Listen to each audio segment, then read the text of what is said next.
میں ماہنور ہوں۔ لوگ کہتے ہیں طلاق یافتہ عورت کو بس خاموش رہنا چاہیے، نظریں جھکائے رکھے، کسی تقریب میں جائے تو کونے کے ساتھ منہ دوسری طرف کر کے بیٹھ جائے، اور بولے بھی تو آہستہ جیسے اس کا سانس لینا بھی باقیوں کے سکون میں خلل ڈال رہا ہو۔ مگر آج میں چپ نہیں رہوں گی، میں اپنی کہانی خود سناؤں گی۔ شاید میرے لفظوں میں وہ چیخیں سنائی دیں جو برسوں میرے اندر گھٹتی رہیں۔ میری عمر 28 سال ہے۔ میں کراچی کے ایک متوسط گھرانے سے تعلق رکھتی ہوں۔ بچپن عام سا تھا، نہ بہت سہانا نہ بہت برا۔ میرے والد سید اعجاز صاحب اسکول میں اردو ٹیچر تھے۔ ان کی آنکھوں میں عجیب روشنی ہوتی جیسے لفظوں کی لو ان کی روح میں جلتی ہو۔ وہ مجھے اپنی بیٹی نہیں اپنی امید کہتے تھے۔ ماہنور، تو صرف بیٹی نہیں میرے خوابوں کی تعبیر ہے۔ مگر وہ خواب اور خوابوں کی تعبیر کرنے والا شخص ایک دن یوں ہی ہمیشہ کے لیے خاموش ہو گیا۔ میرے والد کی اچانک موت نے ہماری دنیا کو پلٹ کر رکھ دیا۔ ماں تو جیسے سن ہو گئی، باتیں کرنا چھوڑ دیا، آنکھیں خالی دیکھنے لگی اور ان کی ہڈیوں پر جیسے صدمے نے چوٹیں بنا دیں۔ گھر کے کونے میں بیٹھی رہتی، کبھی سروں میں گنتی کرتی، کبھی ماضی میں گم ہو جاتی۔ میٹرک پاس کر چکی تھی مگر آگے تعلیم جاری رکھنا ناممکن ہو گیا کیونکہ گھر چلانے والا کوئی نہیں تھا۔ میری عمر اس وقت صرف 16 سال تھی، مگر میں نے ہار نہیں مانی۔ والد کے اسکول ہیڈ ماسٹر صاحب کو دیکھ کر میرا دکھ شاید چہرے سے دکھائی دے گیا۔ انہوں نے مجھے اسکول میں جز وقتی کلرک کی نوکری دے دی۔ صبح 7 بجے نکلتی، اسکول میں حاضری، رجسٹر، سٹاف کے کاغذات اور کبھی بچوں کے داخلے کے فارم بھرنا، یہ سب میں سنبھالتی۔ تنخواہ بہت کم تھی لیکن گھر کے چولہے میں آگ جلانے کے لیے کافی تھی۔ ماں کو بھی میں نے ہمت دی کہ ہم لڑیں گے، زندہ رہیں گے، جیسے بابا چاہتے تھے۔ کچھ سالوں میں نے انٹر بھی پرائیویٹ دے دیا۔ وقت بہت سخت تھا، کبھی دن میں بھوکی رہتی تاکہ رات کو ماں کے لیے دلیا بناؤں۔ کئی بار بجلی کا بل نہیں بھرا، محلے دار باتیں بناتے، کرایہ وقت پر نہیں دیا تو مالک مکان دروازہ پیٹنے لگتا۔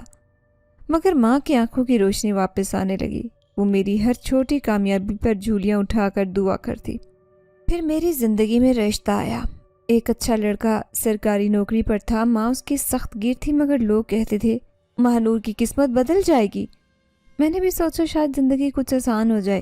میری شادی ہوئی، سادہ تقریب تھی، زیادہ خرچہ نہیں کیا، بلکہ سچ کہوں تو کپڑے بھی ایک دوست نے تحفے میں دیے۔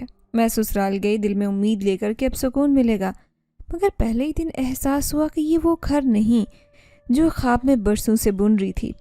ساس نے میرے جہیز پر طنز کیا، ایک چائے کی کیتلی بھی ڈھنگ کی نہیں لائی۔ شوہر نے چپ چاپ میری طرف دیکھا، نہ دفعہ میں کچھ بولا نہ ہی سمجھایا۔ میں نے خود کو سمجھایا کہ نیا گھر ہے، وقت لگتا ہے، مگر یہ وقت نہیں، اذیت تھی۔ مجھے صبح 4 بجے جگا دیا جاتا، ناشتہ، صفائی، برتن، دوپہر کا کھانا۔ گھر میں 4 لوگ تھے مگر سارا کام میرے ذمہ۔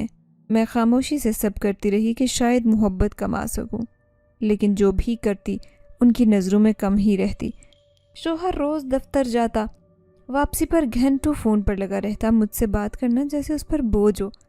اور ایک دن اس نے صاف کہا، میں نے تم سے محبت نہیں کی تھی، ماں کے کہنے پر شادی کی۔ میرے سینے میں کچھ ٹوٹا۔ میں نے اپنی محبت، اپنا وقار، سب کچھ قربان کیا، مگر یہاں میرے جذبات کی کوئی قیمت نہیں تھی۔ پھر جب میں نے ایک دن کہا کہ امی کی طبیعت بگڑ گئی ہے، مجھے ان کے پاس جانا ہے، تو وہ غصے سے دھاڑا، تیرے لیے میں ہوں یا تیری اماں اہم ہے، وہ بھی مر جائے تو مجھے فرق نہیں پڑتا۔ اس جملے نے میرا وجود کاٹ کر رکھ دیا۔ میری ماں، جنہوں نے مجھے پالنے کی خاطر اپنی ساری جوانی قربان کر دی، وہ میرے شوہر کی نظر میں ایک بوجھ تھی۔ میرے اندر جلنے والی آگ اب برداشت سے باہر ہو چکی تھی۔ ساس کہتی، اپنی ماں کے پاس جانا ہے تو یہ گھر چھوڑ۔ اور پھر ایک دن واقعی میری ماں کی طبیعت اتنی بگڑ گئی کہ محلے والوں نے فون کیا، آ کے دیکھو حالت نازک ہے۔ میں بھاگتی گئی۔ شوہر نے میری غیر موجودگی کو نافرمانی قرار دے کر میری ماں کے گھر واپس بھجوا دیا۔ طلاق کے کاغذات بھجوائے اور بدنامی کا ایسا داغ لگا جیسے میں نے کوئی گناہ کیا ہو۔ اور آج میں ماں کے ساتھ اسی پرانی کوٹری میں رہتی ہوں جہاں دیواریں اکھڑ چکی اور چھت سے پانی ٹپکتا ہے، مگر میں مطمئن ہوں کیونکہ کم از کم ان کے ساتھ ہوں جنہوں نے مجھے محبت دی، خلوص دیا، جن کی دعاؤں نے مجھے جینے کی طاقت دی۔ میں اب بھی اسکول میں جز وقت کی کام کرتی ہوں۔ بچے کبھی مس مانور کہہ کر پکارتے تو میں ہنس دیتی ہوں، لیکن اندر کہیں کچھ اب بھی زخموں سے بھرپور ہے۔ عورتوں نہ بیٹیوں نہ بیوی بننا آسان نہیں تھا، مگر سب سے مشکل کام یہ تھا کہ اپنی سچائی کو دنیا کے تانوں سے بچا رکھوں۔ میں طلاق یافتہ ہوں لیکن میں گنہگار نہیں، میں کمزور نہیں۔ میں وہ عورت ہوں جس نے خود کو اور اپنی ماں کو اندھیروں سے نکالنے کی قسم کھا رکھی ہے۔ میں خاموش رہنے والی نہیں، کیونکہ میری خاموشی نے ہی تو سب کچھ چھین لیا۔ جب امی کی طبیعت بگڑ گئی، میں سب کچھ چھوڑ کر ان کے پاس آ گئی۔ اس وقت میرے نکاح کو صرف 2 سال ہوئے تھے۔ مجھے لگا کہ شاید شوہر سمجھدار ہے، تھوڑی دیر ناراض ہوگا پھر منا لے گا، مگر میں یہ بھول گئی کہ کچھ مرد صرف بیوی کو بیوی نہیں، نوکرانی، غلام اور خاموش مجسمہ سمجھتے ہیں۔ میں جب ماں کے پاس آئی تو ان کی حالت ایسی تھی کہ انہیں چھوڑنا میرے ضمیر کے بس کی بات نہیں تھی۔ میں نے شوہر کو بتایا، منت کی کہ مجھے چند دن ماں کے پاس رہنے دے، وہ اکیلی ہیں اور بہت بیمار ہیں، مگر اس نے طنز کیا، میری بیوی بن کر آئی تھی یا ماں کی نرس؟ میں چپ ہو گئی۔ میں ہمیشہ چپ ہو جایا کرتی تھی، کیونکہ مجھے سب سکھایا گیا تھا کہ بیوی کو صبر کرنا چاہیے، برداشت کرنا چاہیے۔ میں چاہتی تھی کہ شادی ٹوٹے نہیں، مگر جب میں امی کے پاس تھی، ان کی دوائی، کھانا، تیمارداری سب میں خود کرتی، اور دل میں یہ امید تھی کہ شوہر کی ناراضگی وقتی ہے۔ لیکن کچھ دن بعد جب ڈاکیے نے دروازے پر دستک دی اور ہاتھ میں لفافہ تھمایا، مجھے لگا جیسے کسی نے میرے ہاتھ سے زندگی چھین لی ہو۔ وہ طلاق کے کاغذات تھے۔ میں اماں کے سامنے ہمت نہیں ہاری، مگر میرے اندر سب کچھ ٹوٹ گیا۔ اب میں وہ عورت بن چکی تھی جس کے ہاتھ میں معاشرے کی بدنامی کا لیبل ہوتا ہے، طلاق یافتہ۔ ماں کی پرانی سی کوٹری میں جب ان کے ساتھ رہنے لگی تو محلے والوں کی نظریں بدلنے لگی۔ وہی گلی جہاں بچپن میں میری گڑیا چلاتی، ہنستی، گونجتی تھی، اب وہاں میرے قدم ڈولتے تھے۔ نہ کوئی سلام کرتا، نہ کوئی حال چال پوچھتا۔ جن گھروں میں کبھی قرآن پڑھانے جاتی تھی، وہاں کے دروازے بھی بند ہو گئے۔ محلے کی عورتیں میرے گھر کے سامنے گزرتے ہوئے سرگوشیاں کرتی، طلاق لے کر واپس آئیے، شوہر نے دھکے دے کر نکالا ہوگا، کوئی تو بات ہوگی اس میں۔ یہ وہ جملے تھے جو میں روز سنتی، روز مرتی۔ اکثر ماں کے دوا لینے نکلتی تھی، دکاندار ایسے دیکھتا جیسے میں کوئی بوجھ ہوں۔ ایک دن سبزی والے سے صرف 1 روپے کی مرچیں مانگی تو اس نے طنز کیا، باجی شوہر نے تو نکال دیا، اب اکیلی عورت بازار آتی اچھی نہیں لگتی۔ میں کام گئی، میری آنکھیں بھر آئی، مگر میں نے جواب نہیں دیا، صرف واپس پلٹ آئی۔ اماں نے میری طرف دیکھا اور آہستہ سے کہا، بیٹا ہم عورتیں جب ٹوٹتی ہیں نا تو آواز نہیں آتی، صرف سانسیں باقی رہتی ہیں۔ رشتہ دار جن سے میں نے کبھی کوئی بدسلوکی نہیں کی، وہ بھی ایسے دور ہو گئے جیسے میں کوئی چھوت کی مریضہ ہوں۔ کوئی دعوت، کوئی عیادت نہیں، بس پیچھے سے چبھتے الفاظ، آگ اگلتی نظریں اور خاموش سزا۔ میری ماں جو خود بیمار تھی، میرے دکھ کو محسوس کرتی مگر کچھ نہ کہتی۔ ان کی آنکھیں بولتی تھیں کہ وہ مجھے گلے سے لگا کر اس دنیا سے بچانا چاہتی ہیں، لیکن کہاں ممکن ہوتا ہے یہ۔ میں اکثر رات کو ان کے پاؤں دباتے دباتے خود زار و قطار روتی رہتی۔ ماں میرے سر پر ہاتھ رکھ کر کہتی، ماہنور تمہارے دل کا حال رب جانتا ہے کہ تم نے کسی کا دل نہیں دکھایا، کسی کا گھر نہیں توڑا، جو تکلیف ملی وہ تمہاری آزمائش ہے۔ اور میں ماں کی گود میں سسکتی رہتی، کیونکہ صرف وہی جگہ تھی جہاں مجھے اب بھی اپنی ذات کا یقین تھا۔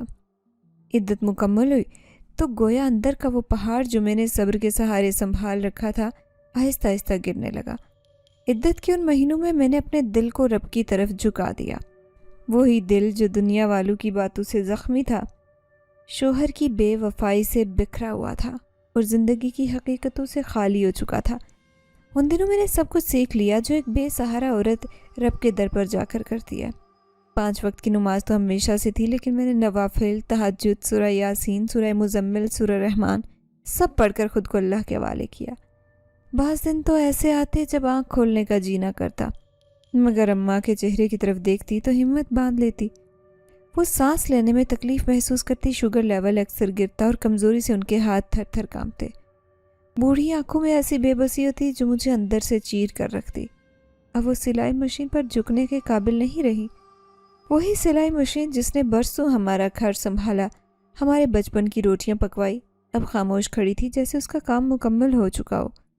میں خود بھی جسمانی اور جذباتی تھکن سے دوچار تھی۔ شوہر کی یادیں زخم کی طرح تھی جو نظر تو نہیں آتی مگر ہر وقت جلتی تھی۔ اکثر رات کو ماں کے سو جانے کے بعد میں اسی بستر پر کروٹیں بدلتی رہتی، جہاں ایک طرف اماں کی کھانسی گونجتی اور دوسری طرف میری خاموش سسکیاں، وہ سسکیاں جو کسی کو سنائی نہ دیتی مگر اندر سے روح کو کمزور کرتی۔ کبھی کبھار میں بہت دیر تک قرآن کی تلاوت کرتی، بعض اوقات تو مجھے وقت کا احساس بھی نہ ہوتا، گھنٹوں بیٹھ کر آیات دہراتے، اور مجھے یہی لگتا کہ شاید اللہ مجھے دیکھ رہا ہے، شاید وہ میرے دل کا حال جان رہا ہے۔ مجھے امید تھی کہ وہی ایک در ہے جو کبھی بند نہیں ہوتا۔ عدت کے دن گزر گئے، میں نے اماں سے کہا، امی اب وقت ہے کہ میں باہر نکلوں، کام کروں، ہمارا گزارا ایسے نہیں چلے گا۔ اماں نے میری طرف دیکھا، ان کی آنکھوں میں وہی پرانی ممتا تھی، مگر وہ جانتی تھی کہ میری بات میں سچائی ہے۔ وہ ہلکی سی مسکرائی اور بولی، بیٹا تو میری بیٹی نہیں، میرا سہارا ہے، اللہ تجھے استقامت دے۔ میں نے پرانے اسکولوں، چھوٹے اداروں، ٹیوشن سینٹر، یہاں تک کہ آن لائن ویب سائٹ پر بھی اپلائی کرنا شروع کیا۔ میری تعلیم BA تھی اور میری شادی سے پہلے ایک پرائیویٹ اسکول میں پڑھاتی تھی، مگر اب طلاق یافتہ ہونے کی مہر میرے بایو ڈیٹا پر لگ چکی تھی۔ لوگوں کے چہرے پڑھنا مجھے آتا تھا۔ جب انٹرویو کے دوران میرا ذکر آتا کہ میں اکیلی عورت ہوں، طلاق یافتہ ہوں، تو ایک خاموش سی کڑواہٹ ان کے چہروں سے چھپ نہیں سکتی تھی۔ کہیں صاف انکار ہوتا، کہیں نرم سے لہجے میں ٹال دیا جاتا، ہم آپ کو کال کریں گے، اور وہ کال کبھی نہ آتی۔ مایوسی کے ان لمحوں میں اماں کی دوا کے لیے پیسے نکالنا سب سے بڑا چیلنج ہوتا۔ ہر گھنٹے، ہر دن میں نئی پریشانی جنم لیتی۔ کبھی دوا کی قیمت بڑھ جاتی تو کبھی گھر میں راشن ختم ہو جاتا۔ میں نے کچھ قریبی گھروں میں سلائی کا کام مانگا جو کبھی مل جاتا۔ 400 روپے کی آمدنی روزانہ کی بنیاد پر ملتی، لیکن وہ بھی مسلسل نہیں تھی۔ ایک بخار کی دوا یا ایک دن کی سبزی گوشت کا خرچ، بس اتنا ہی۔ اکثر میں سوچتی کہ کیا میں اسی دنیا کی مخلوق ہوں؟ کیا میرے بھی کوئی خواب تھے؟ کیا کبھی میں نے بھی دل سے کسی کو چاہا؟ کیا میں بھی کسی کی بہو بنی تھی جس کے لیے میں نے چولہا جلایا، کپڑے دھوئے، دعائیں مانگی؟ لیکن جب وہ سب یاد آتا تو میری سانس رک جاتی۔